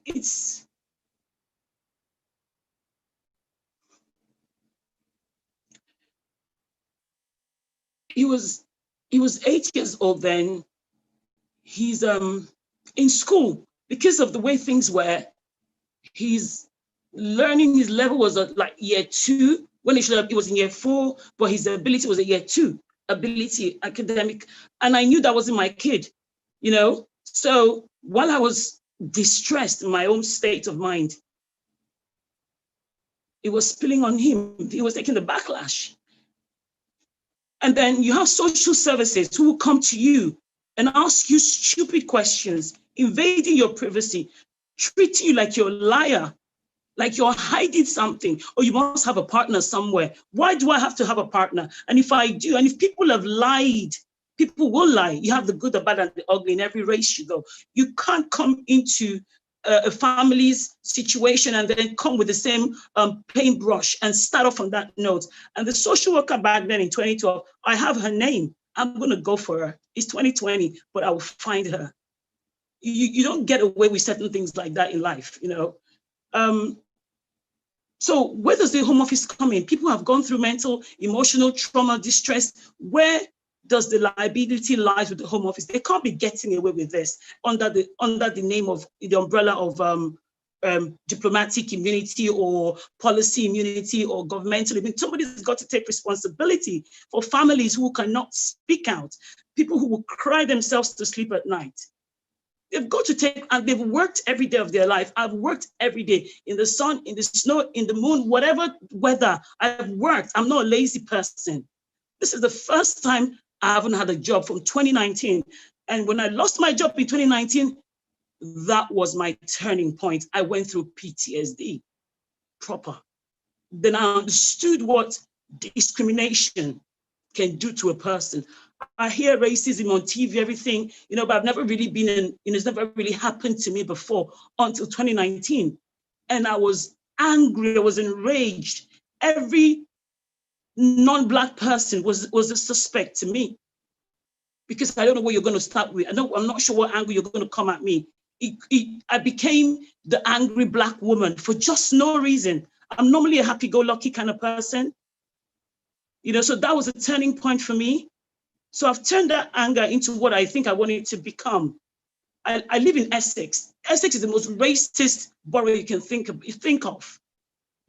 So I know what Essex is about, and I'm ready for them. you know, you're at the end of the day, when I cut you, you bleed. The color of your blood is red. Color of my blood is red. You got skeleton. I got skeleton. Biologically, there's nothing. You know, you can't just go through life through the color of your skin and make decisions based on that. So where is the mental health, you know, liability? Who's going to take care of that? Is my question. Because there are a lot of people who go through no recourse to public suffer with mental health. A lot of them. And many of them don't even come out. Africans may not even know their rights, but just give them a job and they'll work. As long as there's money coming in and they can fend and take care of their whatever, that's all, you know, that's what migration is really, for better life, greener pasture. So as long as you can tick that box, many times you see a lot of non-white people who have that sort of like leave to remain category, just get on with it, just get by, which shouldn't be, because I have paid my dues. I've paid into the system. So universal credit is not doing me any favors. So this is my question. Where does that liability lies? Is anyone going to challenge the Home Office to take responsibility for what it's causing to people who genuinely cannot deal with it? Thank you. Thank you for sharing, Ada. Do any of the panelists want to respond? I think Tina possibly had something to respond with, if it's possible to unmute her. Yeah, Tina, would you like to speak?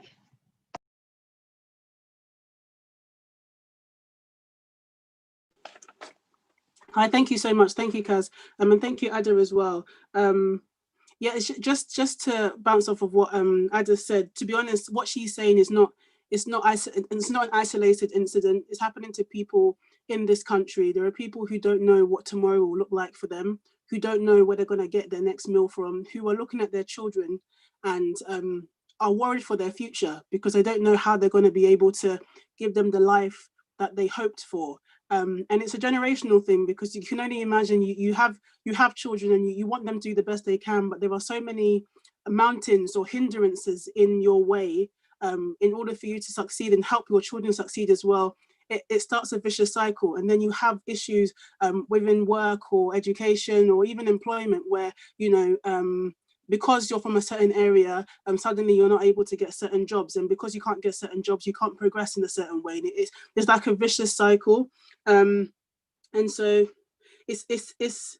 we need to see past color as well. We need to see past the fact that this could happen to anyone, and we cannot disconnect ourselves no matter where you come from, where you are, even if you've never experienced this kind of thing before. You shouldn't disconnect yourself from this, because honestly, it can happen to anyone. And even if it never does happen to you or anyone around you, the fact that people are hurting because of this, it should be a problem. The system, as Ada says, it breaks people. It breaks people so much. The immigration system causes people to feel as if they're worthless. And then after it's broken people, the system is the one telling you to fight, but you don't have the strength to fight anymore because the system has broken you completely. And so where do you get that strength from in the first place? And so we need to try not to disconnect from people's pain. Pain is pain. We need to ensure that we are continuing conversation and again, asking ourselves the hard questions. And from what I see as well, from what's happening already, change, I do believe change can happen and change will happen, but change can only happen when those with the power are able to let go of that power, or to at least see that they have the capability of making change happen in this world and doing it and quickly. Not having difficult, not putting things in place or slowing people from getting the help that they need, or stripping people from their rights and then telling them to fight for the rights that you've just taken away from them. But understanding that, listen, there are problems here. People are looked at differently because of the color of their skin or where they're from or their immigration status. And is that right? Is that fair? And at the end of the day, it's recognizing again that this can happen to anyone. It's really just putting yourself in their shoes and seeing that it shouldn't be an isolated incident. We shouldn't look at someone and be like, oh, because they don't look like me, it doesn't matter. It does. And compassion, I think, is something that we all need to learn more about. It's something that we need to practice more. It's something that we need to practice in our daily lives. And again, I go back to the fact that it's true, it's great that the laws will change, but if the hearts of the people aren't yearning to see other people succeed and flourish, then laws are only there to make us feel better. Our hearts will still be, you know, have the hatred towards other people, which shouldn't be the case. So I thank Ada for saying what she said as well, and I really do hope that there is a change and more conversation, more genuine conversation about this kind of topic, because it needs to be said. And I am hopeful for change. I hope that it does happen faster than it is now, and that people are able to recognize that there are people who are working really hard in this country, who are doing the best that they can, but they're living in fear. And fear is a shackle in itself, and it shouldn't be the case. So yeah, thank you all. Thank you. Thank you, Tina.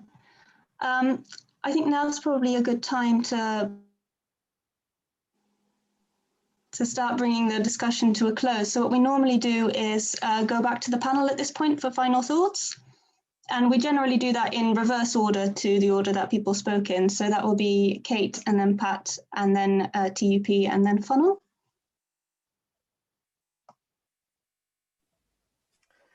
Okay, I will say I'm very moved by what Ada and Tina have just said. So, I mean, I agree with very much what you're saying about laws.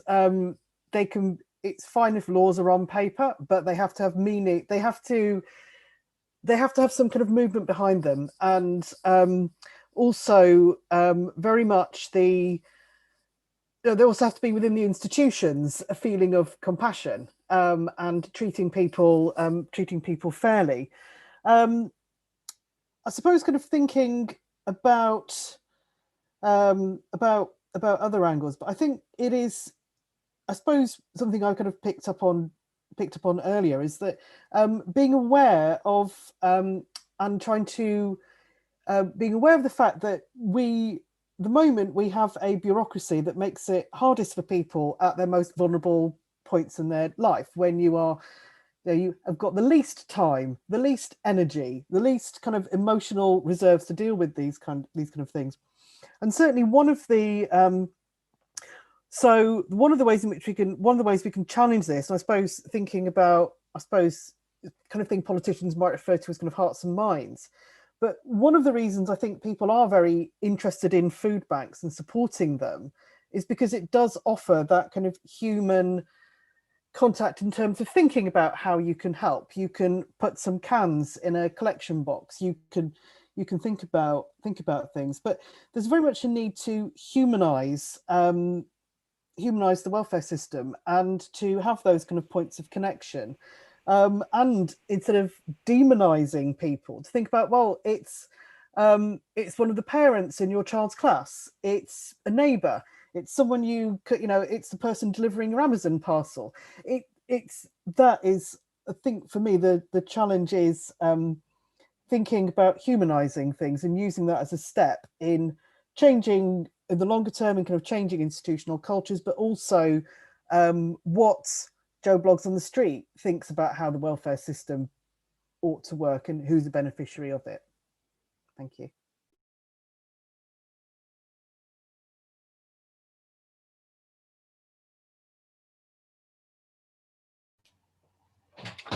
I just unmuted myself. But I agree with all of that. I mean, it has been very moving listening to the contributions, particularly Ada and Tina. And I can't help feeling depressed. It just reinforces my feeling that we're dealing with a government that is exceptionally lacking in compassion or real desire to do anything about any of these things. And I see very little prospect of shifting them quickly, but I do hope maybe one of the outcomes of the present crisis may be more people campaigning openly for change. And as Kate said, many people are, I mean, there is quite a lot of compassion in society, and many people are showing that by their contributions to food banks and other kinds of activities. I mean, there's a huge amount of voluntary action. But the trouble with this is that it lets the government off the hook. And because it actually makes things just about bearable for many people, the government could go on just pretending it doesn't matter, and they can be as oppressive and dismissive as they like of people's very real mental, physical, all kinds of problems. Oh, and that causes a real tension that many people in the voluntary sector feel, but they can hardly stop helping people who are starving because they won't affect because the government won't listen. So, well, it has been very interesting listening to people. I don't think history has got very much to contribute to this debate, because I do think we are in a particularly serious crisis that I don't think history shows us any way out of. And I wish I felt more hopeful that we would come out of it soon, but well, let's hope for the best. Thank you.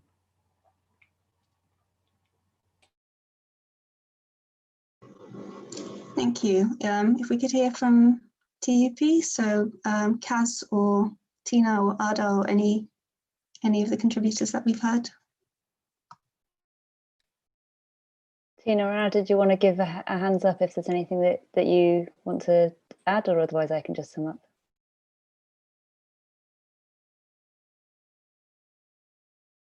Well, both Tina and Ada have more to add, so I'm going to leave it to them.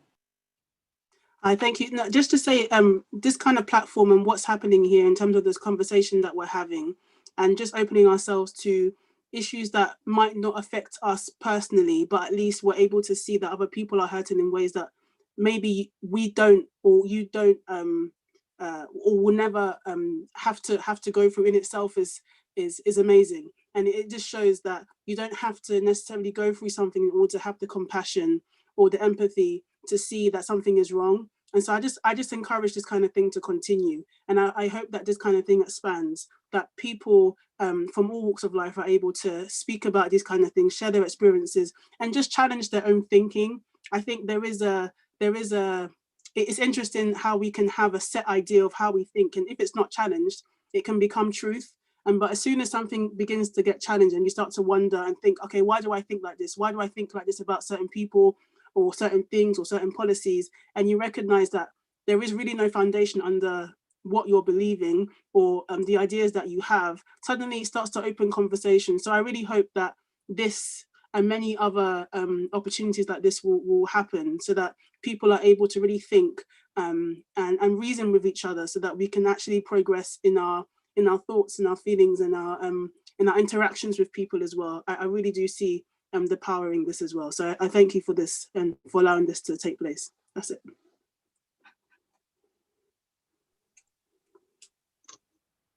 Yeah, my turn. Okay, hi. Thanks again for giving me the opportunity to speak on behalf of TUP. I was just wondering, this is a wonderful platform. Thanks, Flora, for this organizing this, and Kaz. Perhaps, hopefully, maybe in future, if this was to happen again, it would be really, interesting to have someone from the Home Office possibly on the board, if it's possible at all.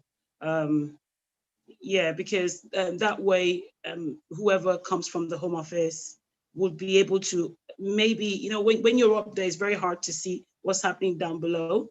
So if someone from the Home Office could join us in the next meeting, it would be awesome. So at least he or she can take it back and hopefully feed back to the system or however it works there, and go from there. And also, on a final note, just to say that I'm not sure if we're all aware about the 10-year leave to remain parent route that has all these conditions attached to it, and where you have to keep renewing. They keep giving you 2.5, and you keep renewing until you've clocked up 10 years, and then you eventually get the golden ticket of settling in the United Kingdom. And there's also the 5-year route where, if you're lucky to be on that route, as long as you do not claim public funds, you're fine.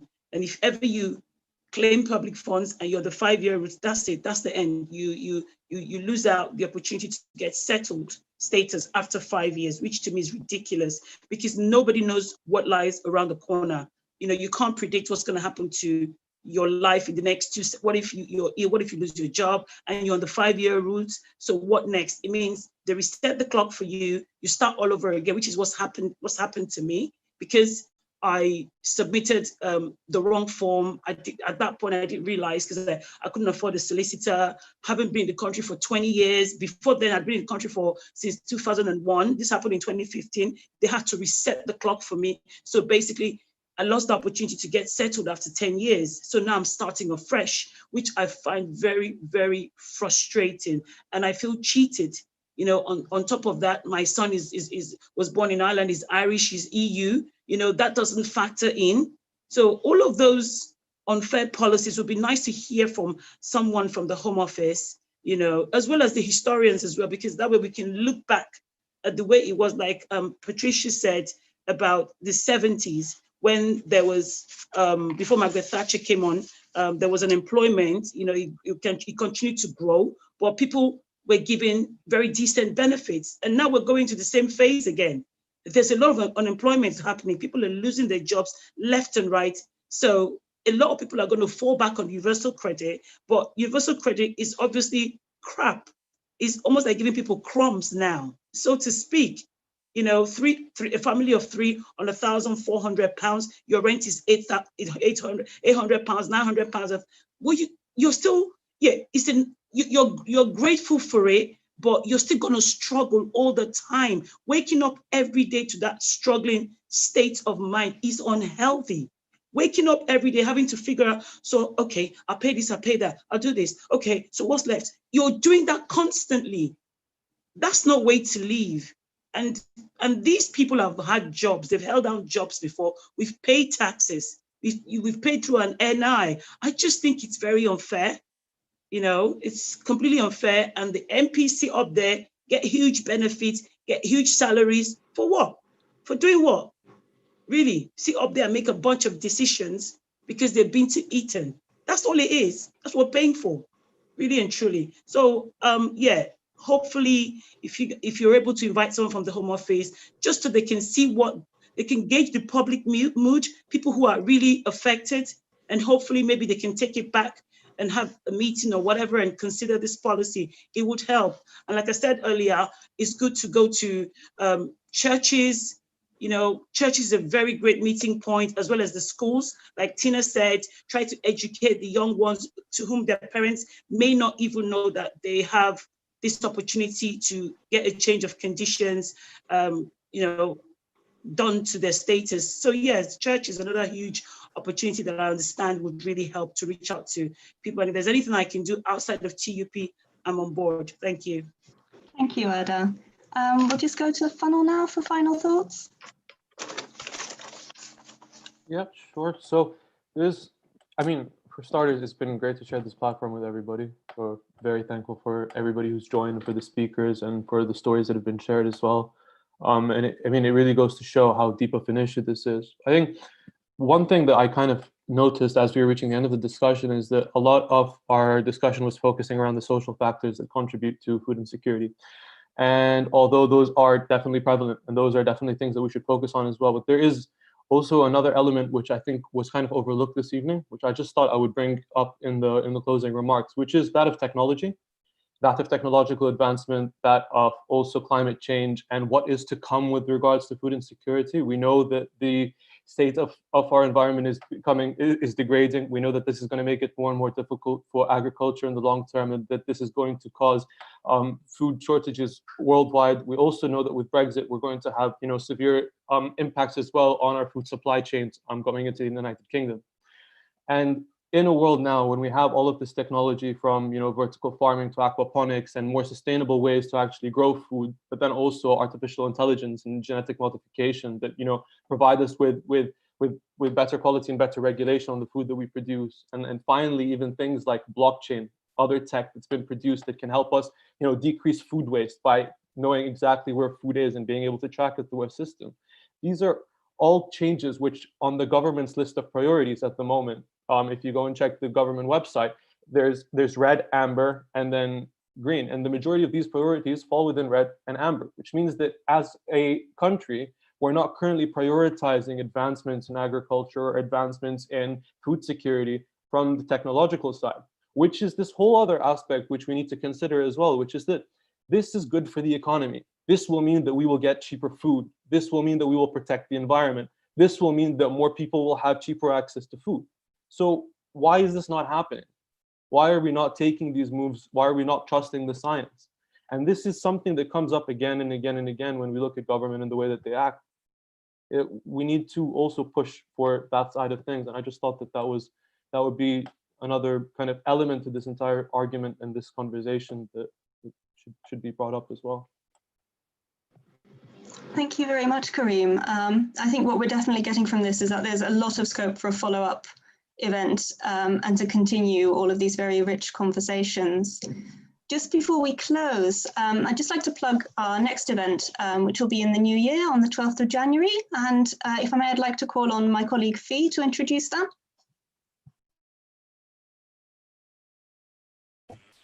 Hi folks, thanks so much to everyone for tonight. Yeah, our next event I hope will pick up on a lot of the stuff that we've been talking about today. Today is the 1st of December, and that means today is the day in which the new post-Brexit taking back control immigration rules are coming into effect today. Immigration rules are secondary legislature, so they aren't voted on by Parliament. They're part of the Home Office's powers. Part of those new immigration rules involve a new removal grounds just for people who have been rough sleeping, which we haven't seen before codified in the rules. So it's now going to be, if you're caught rough sleeping, that is in itself going to be pretty much grounds for removal, which most people know as deportation. This is very scary. There's lots of groups already mobilizing around this. And so our next event on the 12th of January is going to be quite specifically taking that new change in the immigration rules and looking at past and present anti-colonial and anti-border control movements that have been for decades calling for homes, not borders. And so we hope that we'll be picking up lots of the parts of this conversation, thinking about dispossession, homelessness, and all the kinds of things that the state imposes in a larger, like, historical and hopefully colonial frame as well.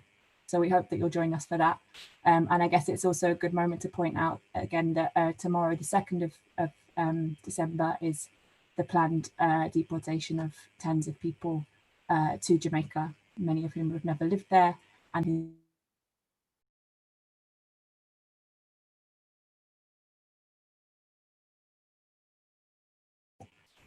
so we hope you'll join us for that event, and a big thank you from everyone at History Acts for today and for Flora for chairing. Thank you, Fee, and thank you so much to all our speakers and to everyone who's still here in the Zoom room with us and stuck it out to the bitter end. We're so grateful for all your contributions, and we hope to see you in the new year. Thank you very much, everyone. Thanks, everyone. Thank you.